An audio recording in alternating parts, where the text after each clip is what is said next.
ఆరాధనకు మనం వెళ్ళకముందు దేవుని వాక్యము చేత మనము చూచుకొని ఆరాధనలోనికి వెళ్దాం. కీర్తన పుస్తకం, కీర్తనలు 107వ కీర్తన.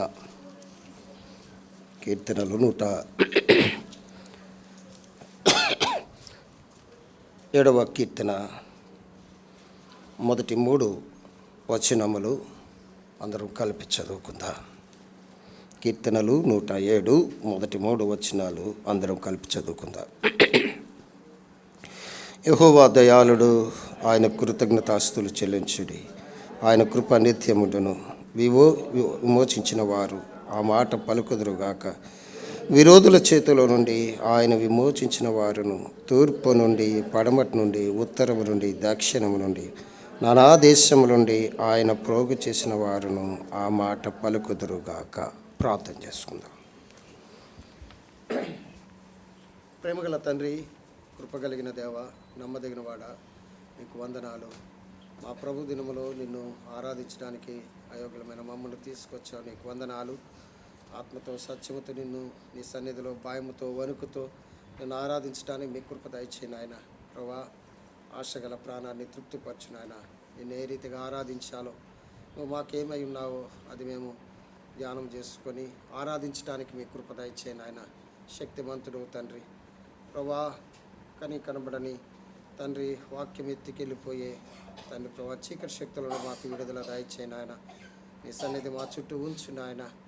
కూర్చున్న వారందరికన్నా అత్యల్పుడు నాయన. నీ సమాధానంతో మమ్మల్ని నింపి, నీ సంతోషంతో మమ్మల్ని నింపి, పురుకొల్పి ఆరాధించడానికి మీ కృప దయచేయండి. నాకు కూర్చున్నవారు నాకన్నా జ్ఞానవంతులు, వాక్యం అనుభవం కలిగిన వారు. అయోగ్యుడిగా నీ దగ్గరికి వస్తున్నాను. పరిశుద్ధాత్ముడు నాకు సహాయం చేయటానికి నీ కృప దయచేయమని యేసుక్రీస్తు వారి యొక్క శ్రేష్టమైన నామంలో ప్రార్థించి వేడుకొంచున్నాము తండ్రి.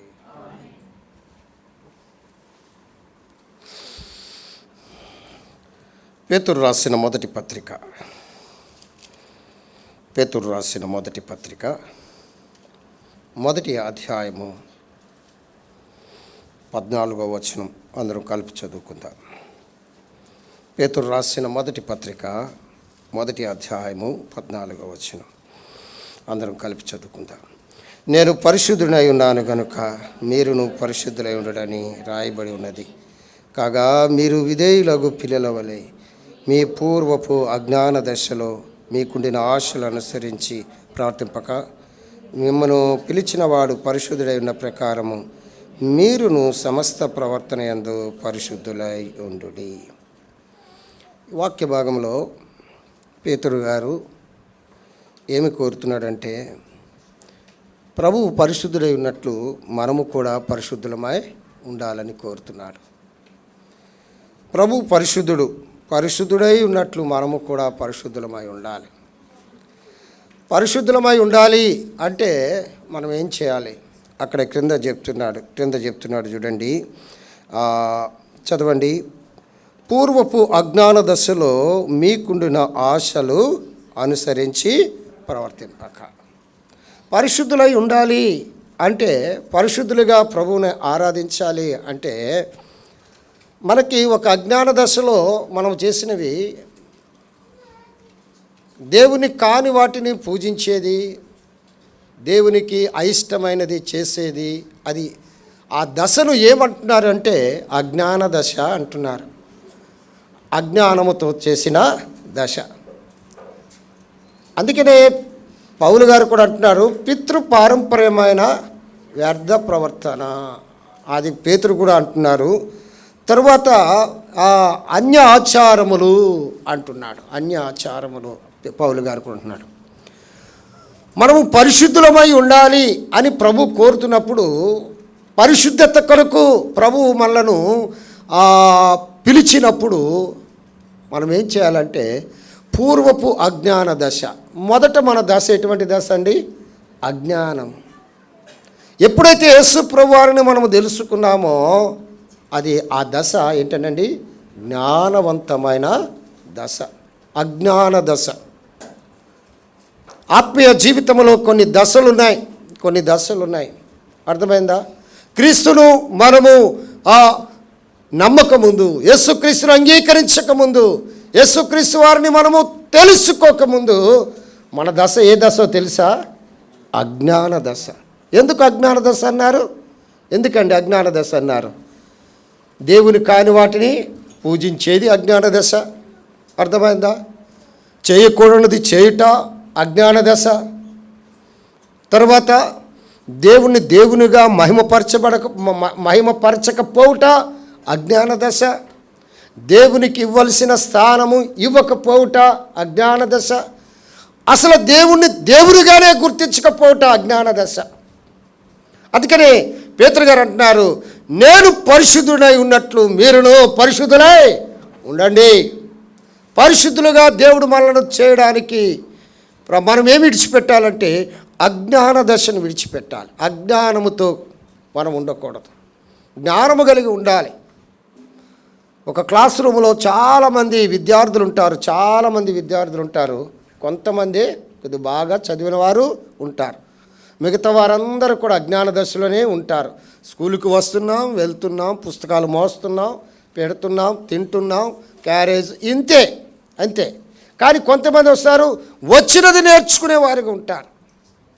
దేవుడు మనల్ని పరిశుద్ధులుగా చేయకముందు, దేవుడు ఆ పరిశుద్ధతలోనికి తీసుకురాకముందు ముందు మన మనోనేత్రములను వెలిగించి మనకున్న ఒక దశను తొలగించాడు. ఏ దశ అండి? అజ్ఞానం. దేవుణ్ణి తెలుసుకపోవట అజ్ఞాన దశ. చూడండి, పేతురు రాసిన మొదటి పత్రిక చూడండి, నేను చదువుతున్నాను 16వ వచనం.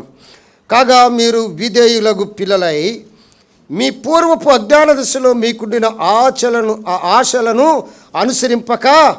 అనుసరించి ప్రవర్తించక. రెండవది అజ్ఞాన దశలో, మొదటిదిగా అజ్ఞాన దశలో ఉన్నాము.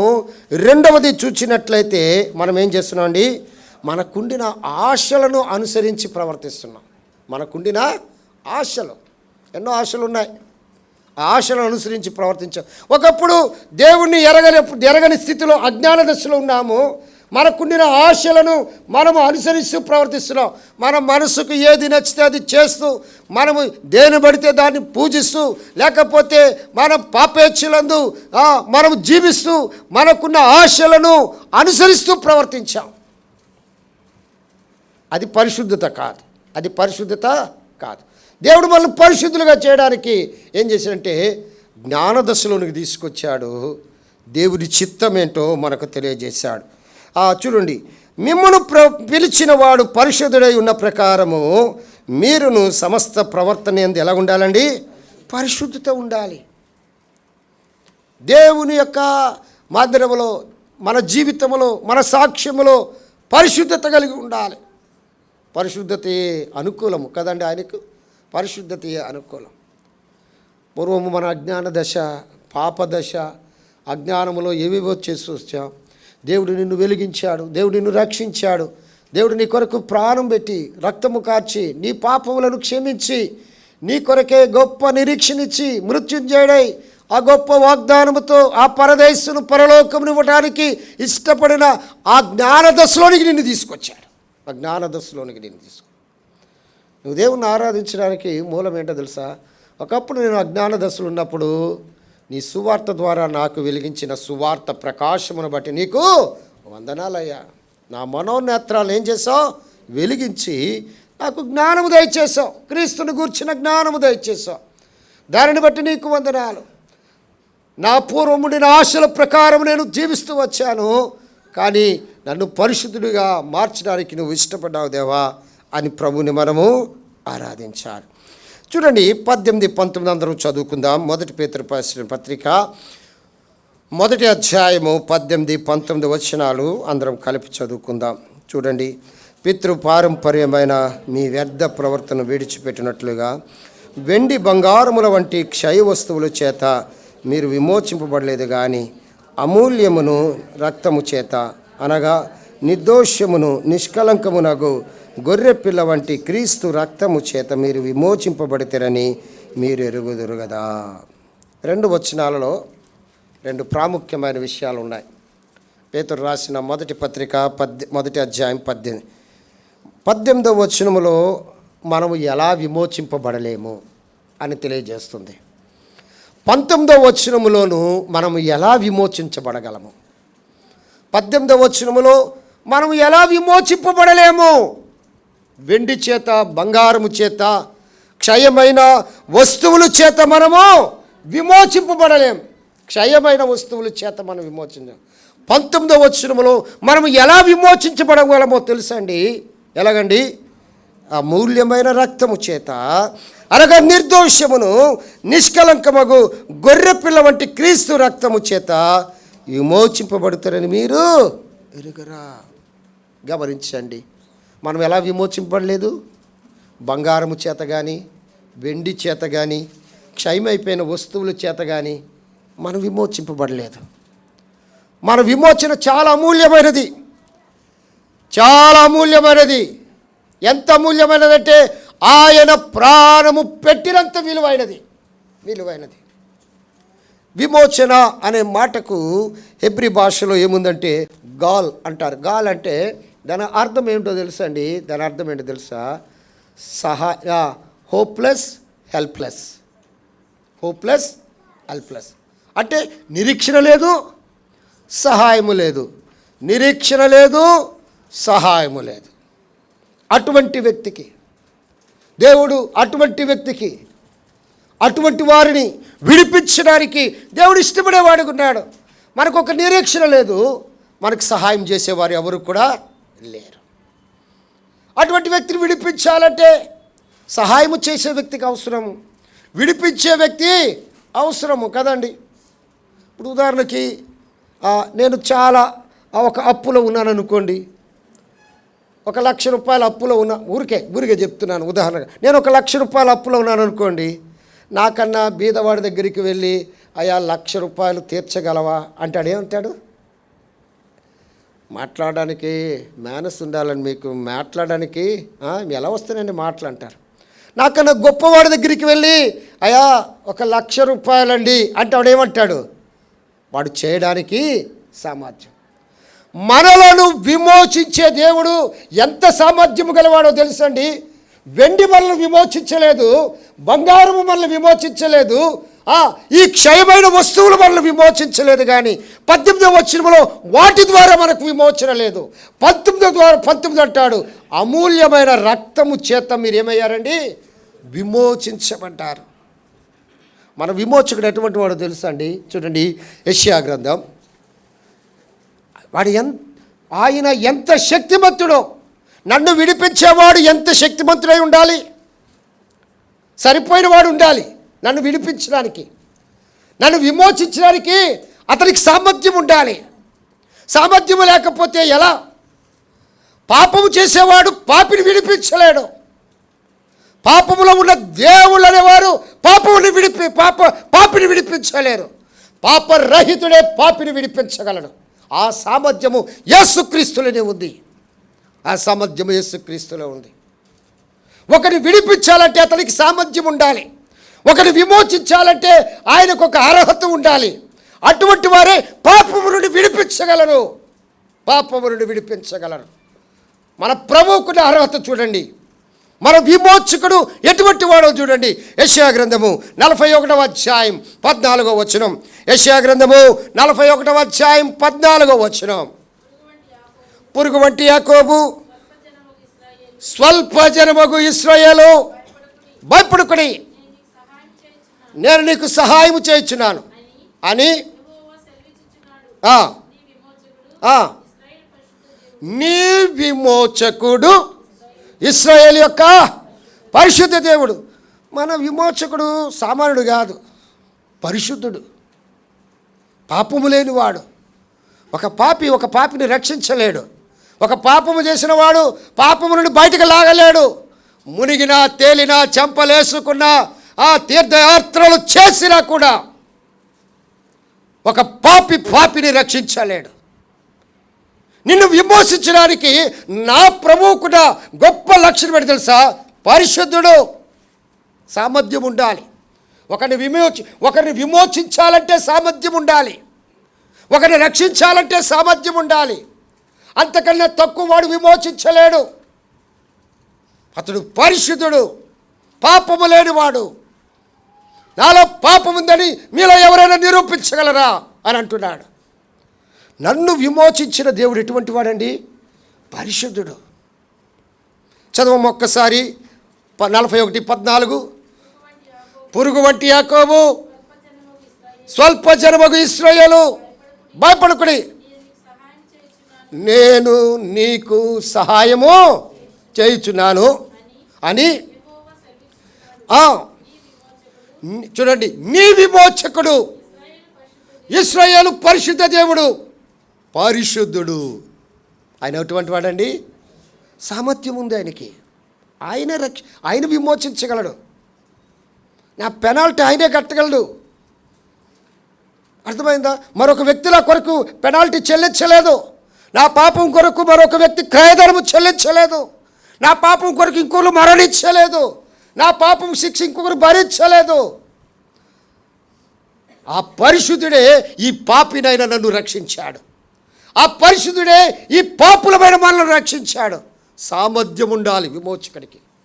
విమోచకుడికి ఏముండాలండి? సామర్థ్యం ఉండాలి.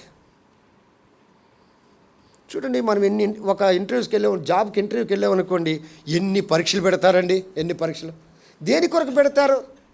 దేని కొరకు? సామర్థ్యము కొరకు. వాళ్ళు ఇది ఉందా లేదా అని.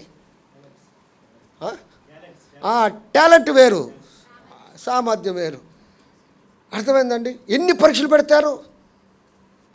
పాపినైన మనల్ని రక్షించడానికి నా విమోచకునికి ఆయనకున్న గొప్ప లక్ష్యం ఏంటి తెలుసు? పరిశుద్ధుడు కాబట్టి నన్ను రక్షించగలడు. పాపినైనా నన్ను రక్షించగలడు. ఆయనకే ఆ సామర్థ్యం. పరిశుద్ధత లేకపోతే, పరిశుద్ధత లేని దేవుళ్ళు ఎవరు కూడా పాపిని రక్షించలేరు. పరిశుద్ధుడైన దేవుడు ఒక్కడే. పాపము లేనివాడు, పాపము లేకుండా జన్మించిన వాడు ఒక్కడే ఈ పాపిని రక్షించగలడు. ఈ పాపిని రక్షించడానికి నా విమోచకుడు ఎటువంటి వాడండి? పరిశుద్ధుడు. నిన్ను రక్షించిన వాడు ఎవరో తెలుసా? పరిశుద్ధుడు. ప్రభువా నీకు వందనాలయ్యా, నీ పరిశుద్ధత పాపము లేకుండా నా కొరకు జన్మించి ఈ పాపి కొరకే మరణించి నన్ను రక్షించే సామర్థ్యము నీలోనే ఉందయ్యా. నీలోనే ఉంది, నీలోనే ఉంది. నీలో ఆ పరిశుద్ధత ఉండబట్టే నాయన ఈ పాపిని విమోచించడానికి వచ్చావు, రక్షించడానికి వచ్చావు. నీకు స్తుతులు, నీకు వందనాలు అని చెప్పగలవా? చూడండి, యోబు గ్రంథం మనకు తెలిసిన మాటే. నా విమోచకుడు ఎటువంటి వాడు? 19వ అధ్యాయం, సజీవుడు. 19వ అధ్యాయం 25వ వచనం. యోబు గ్రంథం 19వ అధ్యాయం 25వ వచనం. అయితే నా విమోచకుడు ఎవరండి? యోబు చెప్తున్నాడు, నా విమోచకుడు సజీవుడు అని. తరువాత నీ విమోచకుడే. నీకు మొదట నీ విమోచనకి ఎటువంటి సామర్థ్యం ఉంది? నిన్ను విమోచించిన విమోచకునికి ఎటువంటి సామర్థ్యం ఉంది? పరిశుద్ధత. రెండవది, నిన్ను విమోచించిన విమోచనకి ఎటువంటి సామర్థ్యం ఉంది? సజీవుడు. చచ్చేవాడు రక్షించలేడు. మృతులను రక్షించలేరు. మరణమును గెలిచిన వాడే రక్షించగలడు. నా విమోచకుడు ఎవరండి? సజీవుడు. మరణము నుండి లాగేవాడు, మరణమును తప్పించేవాడు. ఆ సామర్థ్యం ఉండాలని. ఒక వ్యక్తిని విడిపించాలంటే సామర్థ్యము లేనివాడు విడిపించలేడు. నరకము నుండి, పాపము నుండి తప్పించాలంటే సామర్థ్యము కలిగిన వాడు ప్రభువైన యేసుక్రీస్తు వారు ఒక్కరే. ఎవరిలో సామర్థ్యము లేదు, ఎవరిలో లేదు. ఎవరు పరిశుద్ధులు కాదు, ప్రభువైన యేసుక్రీస్తు ఒక్కడే పరిశుద్ధుడు. ఎవరు సజీవులు కాదు, ఆయన ఒక్కడే మరణమును గెలిచినవాడు. నన్ను విడిపించాలి అంటే ఒక సామర్థ్యం ఉండాలి. ఆ వ్యక్తికి విమోచించగలిగిన సామర్థ్యం ఉండాలి. ఆ సామర్థ్యము ప్రభువులోనే కనబడుతుంది. యేసు ప్రభు ఒక్కడే. ఆయన చెప్తున్నాడు, నేనే మార్గము, నేనే సత్యము, నేనే జీవము. జాగ్రత్త. నిన్ను విడిపించిన వాడు ఎవరు? పరిశుద్ధుడు. నిన్ను విమోచించిన విమోచకుడు ఎవరండి? సజీవుడు. ఇంకా నిలిచి ఉన్నాడు, జీవించినవాడు. చరిత్రలో కొట్టుకుపోయేవాడు కాదు, చరిత్రలో కొట్టుకుపోయేవాడు కాదు, చరిత్రను తిరగరాసినంటి వాడు, చరిత్రలో చిరస్థాయిగా నిలబడిపోయేవాడు. ఆయన ఉంటేనే చరిత్ర ఉంది, ఆయనతోనే చరిత్ర నడుస్తుంది. ఆయన ద్వారానే కాలగమనము, కాలచక్రము తిరుగుతూ ఉంది. గమనించు, నా విమోచకుడు పరిశుద్ధుడు. నా విమోచకుడు ఎటువంటి వాడండి? సజీవుడు. నా విమోచకుడు సజీవుడు. పాపము నుండి, శాపము నుండి, మరణము నుండి, నరకము నుండి, మృత్యు భయము నుండి, అర్థమైందా? సాతాను కబంధస్తాల నుండి నేను తీర్చలేని రుణము తీర్చి, నన్ను విడిపించి, నన్ను విమోచించి, నేను హోప్లెస్గా ఉన్నప్పుడు, నేను హెల్ప్లెస్గా ఉన్నప్పుడు నా కొరకే ఆ పరిశుద్ధుడు ఈ లోకానికి వచ్చాడు, నా కొరకే ఆ సజీవుడి లోకానికి వచ్చి సహాయము చేశాడు, నాకు ఒక నిరీక్షణ ఇచ్చాడు. ఎంత మంచివాడండి, ఎంత మంచివాడు. నా విమోచకుడు సజీవుడు. సామెతల గ్రంథం 23వ అధ్యాయం 11వ వచనం. సామెతల గ్రంథం 23వ అధ్యాయము 11వ వచనం చదువుతారా? వారి విమోచకుడు ఎవరండి? ఇతనికి మన విమోచకునికున్న సామర్థ్యం ఏముంది? ఒకటి చెప్పండి. మన విమోచకునికున్న సామర్థ్యం ఏంటండి? పరిశుద్ధుడు, రెండవది సజీవుడు, మూడవది బలవంతుడు. ఒక బలహీనుడు మరొక బలహీనుని రక్షించలేడు. ఒక బలహీనుని రక్షించాలంటే ఒక బలవంతుడు అవసరం. బలవంతుడు, అందుకే ఆయన పేరు బలవంతుడు. 9:6 కదండి యెషయా గ్రంథం. ఆయన పేరే బలవంతుడు. ఆయనకున్న బలం ఎవరికి లేదు. ఏ బలం? కత్తి బలమా? ఫిరంగి బలమా? తుపాకీ బలమా? బాంబుల బలమా? అణుబాంబుల బలమా? కాదు. ఆయన బలము ఆ పునరుద్ధాన బలమును ఎరుగు నిమిత్తము నేను సమస్తమును పెంటతో సమానముగా ఎంచుకున్నాడట అపోస్తలుడైన పౌలు. ఆ పునరుద్ధాన బలం ఎవరికి అర్థం కాదు. ఆ బలం ఎవరికి లేదు. పరిశుద్ధులకే దేవుడు ఇచ్చాడు ఆ పునరుద్ధాన బలం. ఆయన పునరుద్ధాన బలమును ఎరుగు నిమిత్తము అంటున్నాడు అపోస్తలుడైన పౌలు. అంటే నేను ఇంకా ఆయన పునరుద్ధాన బలం నాకు అర్థం కాలేదు అంటున్నాడు అపోస్తలుడైన పౌలు. నాకు అర్థం కావాలంటే నా జీవితం చాలదు అంటున్నాడు అపోస్తలుడైన పౌలు. దాని కొరకు నేనంతా విడిచిపెట్టినది నాకు అర్థం కాదు. అటువంటి శక్తి ఎవరికి లేదు కాబట్టి ఆయన దగ్గర అటువంటి శక్తిని పొందాలి. ఆయన బలవంతుడు. నిన్ను విమోచించిన విమోచకుని యొక్క సామర్థ్యాలు ఏమై ఉందంటే, ఒకటి పరిశుద్ధుడు, రెండవది సజీవుడు, మూడవది ఆయన ఎవరండి? బలవంతుడు. బలహీనులమైన మనలను, భక్తిహీనులమైన మనలము, శత్రువులైన మనలను ఆయన ఏం చేశాడు? విడిపించడానికి సామర్థ్యం. సాతానును విడిపించడానికి బలము కలిగిన వాడు, మరణము నుండి విడిపించడానికి బలము గలవాడు, నరకము నుండి విడిపించగల బలము కలిగిన వాడు, పాతాళము నుండి విడిపించడానికి ఆయన బలము గలవాడు, దేని నుండైనా విడిపించడానికి ఆయన బలము గలవాడు. ప్రియమైన సోదరి సోదరుడా, నీ విమోచకుని యొక్క సామర్థ్యాన్ని నువ్వు ఎరగగలిగితే ఆ విమోచకుని నువ్వు ఆరాధించకుండా ఉండలేవు. నీ విమోచకుడు సజీవుడు తెలుసా? ఆయన నిత్యం ఉండేవాడు. అనేక మంది మరణించారు. ఆ మహా సమాధులు ఇంకా నిలిచే ఉన్నాయి. కానీ నా ప్రభు యొక్క సమాధి తెరవబడింది. ఆయన సజీవుడు. ఆయన ఇక్కడ లేడు. ఆయన ఏమైనాడని లేచి ఉన్నాడు. ఆయన తాను చెప్పినట్టే లేచాడు. ఆయన బలవంతుడు. నీ విమోచకుని గురించి ఈ వెండి, ఈ బంగారము, ఈ క్షయ వస్తువులు మనల్ని విమోచించలేదు. కానీ యేసుక్రీస్తు రక్తము, అమూల్యమైన రక్తము, నిర్దోషమైన రక్తము, నిందారహితమైన రక్తము ఆయన మనల్ని ఏం చేసిందండి? విమోచించింది. పోనీ ఆయనకు అంత బలం ఉంది కదా, మాటతో విడిపించాడా ప్రభువైన యేసుక్రీస్తు వారు? మీరందరూ పరిశుద్ధులవుగాక అంటే అయిపోయారా? కాదు. అలాగైతే ఇంకేముంది? ఈ పాపికి ఒక క్రయధనం ఉంది, ఒక శిక్ష ఉంది. ఆ శిక్షను చెల్లిస్తే కానీ మనం విడుదల పొందలేం. ఒక ఖైదీకి వారు వేసిన ఆ పెనాల్టీని కడితే కానీ వాడు బయటకు రాడు. అలాగే పాపపు శిక్షను భరిస్తే కానీ బయటకు రాలేం. ఆ పాపపు శిక్షను భరించాలి అంటే మన పక్షాన ఒకరు భరించాలి, మన పక్షాన ఒకరు చెల్లించాలి. ఒక ఖైదీ జైల్లో ఉన్నాడు.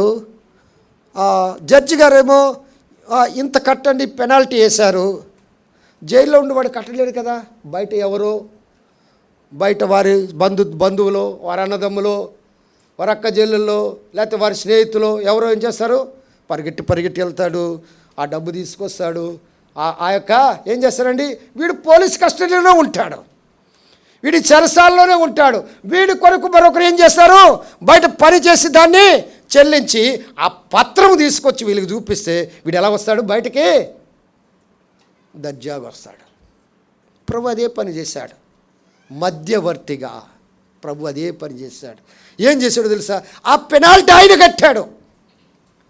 వారి ప్రాణ విమోచన క్రయధనము బహు గొప్పది, అది తీరక అట్లుండవలసిందే కదా. నెమ్మది, శాంతి, సమాధానం మన ప్రభు మనకిచ్చేవాడున్నాడు. దేవుని సమాధానం మన హృదయాలకి, మన తలంపులకు కావలి కాసేదే ఉంది. మన హృదయాలు దేవునికి దూరం అయిపోయినా, మనము దేవునికి దూరం అయిపోయినా, మన తలంపులలో అనేకమైన ఆలోచనలు ఉన్నా క్రీస్తు యేసు సమాధానమే మనల్ని ఏలేదిగా ఉంటుంది. ఎందుకో తెలుసా, ఆయన తండ్రితో మనల్ని ఏం చేశాడు, సమాధానపరిచాడు. గలిబిలి చేసే ప్రతి దాని నుండి ప్రభు విడిపించేవాడు ఉంటాడు.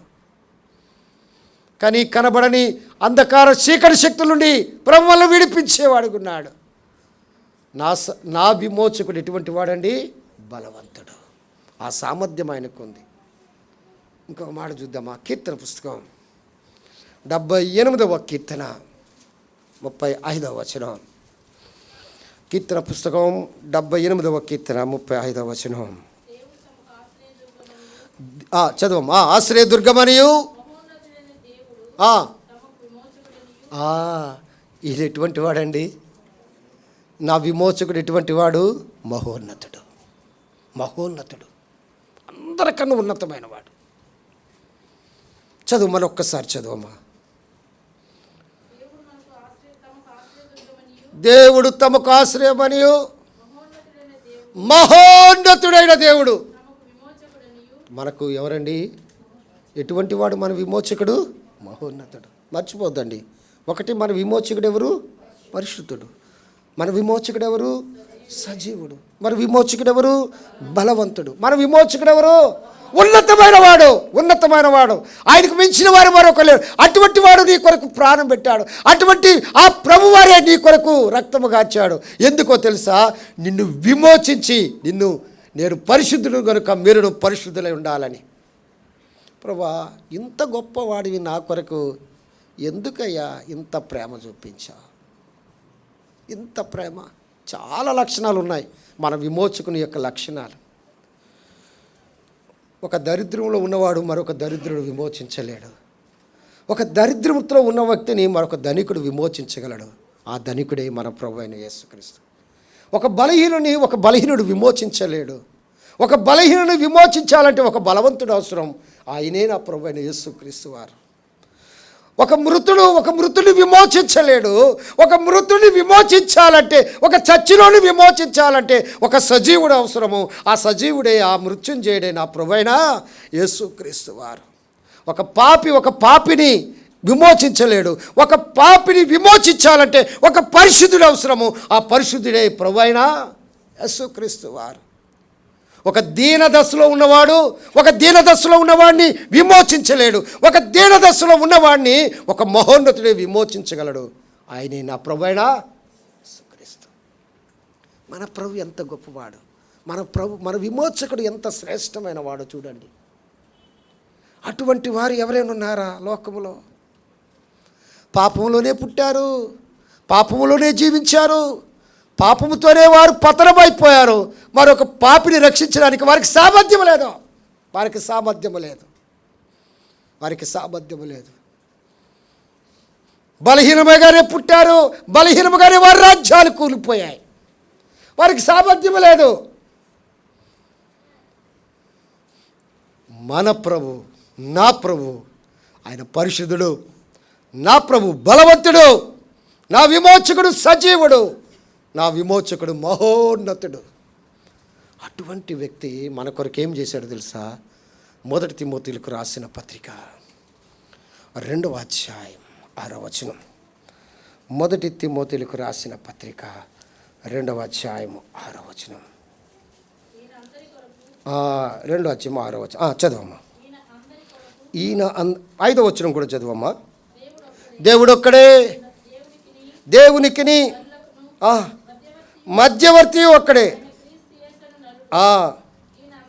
ఈయన అందరి కొరకు, ఆ క్రీస్తు యేసు ప్రభువారు అందరి కొరకు, నా కొరకు, నీ కొరకు, భూలోకములో ఉన్న మానవాళ్ళందరి కొరకు విమోచన క్రయధనముగా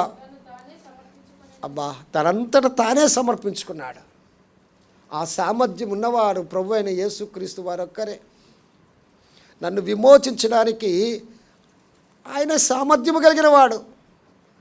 430 ఏండ్లు ఐగుప్తు యొక్క బానిసరకములో ఉన్నవారిని విమోచించడానికి దేవుడు మోషేను ఏర్పరచుకున్నట్లే నిన్ను నన్ను పాపముతో కొన్ని వేల సంవత్సరాల నుండి మగ్గిపోతున్న మరలను మానవాళికి రక్షణ, శాశ్వతమైన బలి, శాశ్వతమైన రక్షణ ప్రకటించబడలేని సమయంలో తన ప్రియకుమారుడైన యేసుక్రీస్తు వారిని ఈ లోకానికి పంపించి నిత్యమైన బలిని అర్పించి, శ్రేష్టమైన బలిని అర్పించి, ఉన్నతమైన బలిని అర్పించి, ఆ బలియాగము ద్వారా, ఆ క్రయధనము ద్వారా నిన్ను నన్ను విమోచించాడు. నిన్ను నన్ను విమోచించాడు. నా విమోచకుడు సజీవుడు. చూడండి ఎంత మంచిగా ఉందో. ఈయన అందరి కొరకు ఏం చేశాడు? విమోచన క్రయధనముగా తను తానే దీనిని గూర్చిన సాక్ష్యము యుక్త కాలమందు మనకుంది. దీని గూర్చిన సాక్ష్యం గమనిస్తున్నావా? అందుకే కీర్తన 49 అంటాడు, వారి ప్రాణ విమోచన క్రయధనము బహు గొప్పది, అది తీరక ఒక వ్యక్తిని విమోచించలేడు. కానీ మనల విమోచకుడు ఎంత ఉన్నతమైన వాడో. మనకు నిరీక్షణ లేనప్పుడు, మనకు సహాయము లేనప్పుడు ప్రభువారు మనలను విమోచించాడు. ఒక మాట చూసుకుందామా? 111వ కీర్తన 9వ వచనం. 111వ కీర్తన 9వ వచనం. ఆయన తన ప్రజలకు ఏం చేసేవాడండి? అదే మొత్తం 21లో ఆయన తన ప్రజలను రక్షించువాడు. ఆయన తన ప్రజలకు ఏం చేస్తాడండి? విమోచన కలుగజేసేవాడు. అది కీర్తన గ్రంథం 130వ కీర్తన 7వ వచనములో ఆయన దగ్గరే దొరుకుతుంది. ఆయన దగ్గరే దొరుకుతుంది. 130వ కీర్తన 7వ వచనం. 130వ కీర్తన. ఇశ్రాయేలు ఆశ పెట్టుకొనుము, యెహోవా యొద్ద కృప దొరుకును. మామూలు విమోచన కాదండి, మామూలు విమోచన కాదు. అది సంపూర్ణమైన విమోచన. దేని నుండైనా విడిపించగలడు, పాపము నుండి విమోచించగలడు, నరకము నుండి విమోచించగల దేవుడు, తర్వాత మరణము నుండి విమోచించగలిగిన దేవుడు, సాతాను యొక్క బంధకముల నుండి విమోచించగలిగిన దేవుడు. అటువంటి దేవుడు ఎవరైనా ఉన్నారంటే ఆయన యేసు ప్రభువారే. ఆయన నువ్వు ఆరాధించడానికి వచ్చావు. సంపూర్ణ విమోచన, సంపూర్ణమైన విమోచన. దేని నుండైనా నీ విమోచకుడు ఎటువంటి సామర్థ్యము కలిగిన వాడుగా ఉన్నారో చూచున్నావు. నీ విమోచకుడు దేని నుండైనా విమోచించగలడు. ప్రభుని ఆరాధిద్దామా కొన్ని మాటలతో? రండి. 107వ కీర్తన. 107వ కీర్తన అందరం చదువుదాం. 107వ కీర్తన.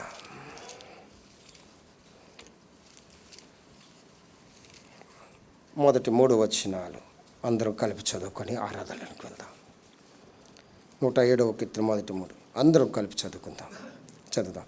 యెహోవా దయాళుడు, ఆయన కృతజ్ఞతాస్తులు చెల్లించుడి, ఆయన కృప నిత్యముండును. యెహోవా విమోచించిన వారు ఆ మాట పలుకుదురుగాక. విరోధుల చేతులుండి ఆయన విమోచించిన వారును తూర్పు నుండి, పడమర నుండి, ఉత్తరము నుండి, దక్షిణము నుండి, నానా దేశము నుండి ఆయన పోగు చేసిన వారు ఆ మాట ఏ మాట? ప్రభువా, నువ్వు దయాళుడు, నన్ను విమోచించావు, నీకు కృతజ్ఞతాస్తుతులు చెల్లిస్తున్నాను. ప్రభువా, నువ్వు దయాళుడు, నీకు కృతజ్ఞతాస్తులు నువ్వు చెల్లించగలవా, ఆరాధించగలవా?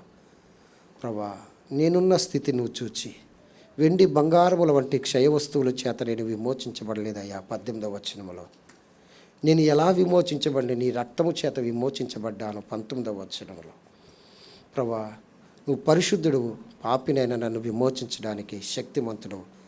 దేవా, నీకు వందనాలు. ప్రభువా, నేను బలహీనునైనా నన్ను విమోచించడానికి నువ్వు బలవంతుడిగా వచ్చావు. నీకు వందనాలు. ప్రభువా, నేను మరణపాత్రుడను, కానీ మరణము నుండి తప్పించడానికి నువ్వు సజీవుడయ్యావు, మరణమును గెలిచావు. నీకు వందనాలు. ప్రభువా, ఉన్నతమైన వాడవు, అల్పజీవినైన నన్ను, పురుగు వంటి నన్ను, యాకోబు లాంటి నా జీవితాన్ని నువ్వు ప్రేమించావు. మహోన్నతుడైన దేవా, నా విమోచక, నీకు వందనాలు. ఈ మాట నీకు పలుకుతానయ్యా అని చెప్పగలవా? ఆ రీతిగా ప్రభువుని మనము ప్రభు మాటలు దీవించును గాక. ఆమేన్.